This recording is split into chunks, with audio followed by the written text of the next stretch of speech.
আজকে এতটা বছর হয়ে গেল, 28টা বছর। দেখেন গত যে আমলটা গেছে, রাজনৈতিক আমল, আমরা এই তখনও বিচার হয় নাই। কেন হয় নাই বিচারটা? ওই যে আপনার ক্রিকেট বোর্ডের পাপন আছে না, পাপনের বন্ধু হইল সালমান শাহ শ্বশুর শফিকুল হক হীরার বেস্ট ফ্রেন্ড। আচ্ছা, এই পাপনই এটা কলকাটি নার্সে নাইডা বিচারটারে আটকে রাখছে।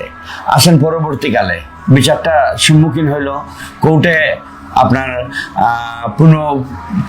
পুনঃবিবেচনার জন্য পিবিআইকে অর্ডার দিল। এর নাম কি? বনোজ কুমার।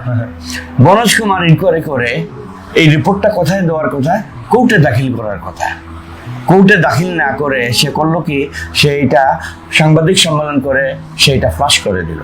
তার মানে কোর্টকে অবমাননা করলো, আমাদের মামলাটাকে দুর্বল করলো, এবং তার ভক্তবৃন্দরে হতাশ করলো। প্লাস দেখেন ওয়ার্ল্ডের মধ্যে একটা জিনিস, যেমন সালমান শাহর নাম গিনিস বুকে আছে। কেন আছে?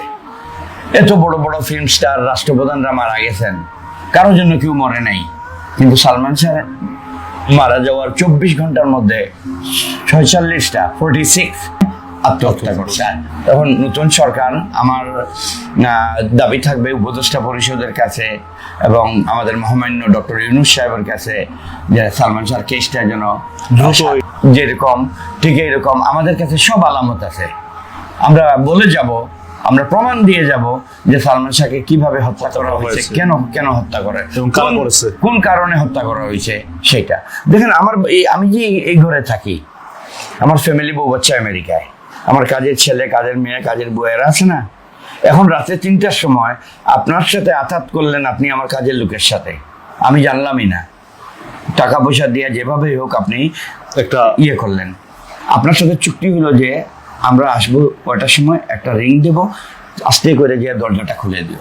দরজা না খুললে আপনি কি আমার রুমে আসতে পারবেন? কোনোভাবেই না। হ্যাঁ, বাস এইরকম ঘটনাটা। তাহলে ওই দিন রাত্রে কারা ছিল বাড়িতে? তার বউ ছিল। সব কিছু আপনার আমাদের কাছে প্রমাণ আছে, কিন্তু প্রমাণ থাকা সত্ত্বেও আমরা বিচার পাচ্ছি না। এখন আইনের শাসন দেশে আসছে, ন্যায় বিচারের শাসন দেশে আসছে। অনেক পুরানো মামলাগুলা, যেমন সাগরণীর মামলা, অমুকের মামলা উঠতেছে। হ্যাঁ, আশা করি এটা উঠবে।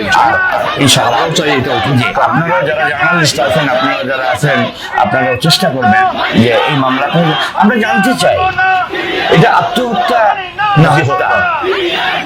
আমরা প্রমাণ দেব যে এটা হত্যা। এখন দেশে একটা নতুন প্রেক্ষাপট তৈরি হয়েছে। এখন আমরা আশা করতেছি শুনানি করব।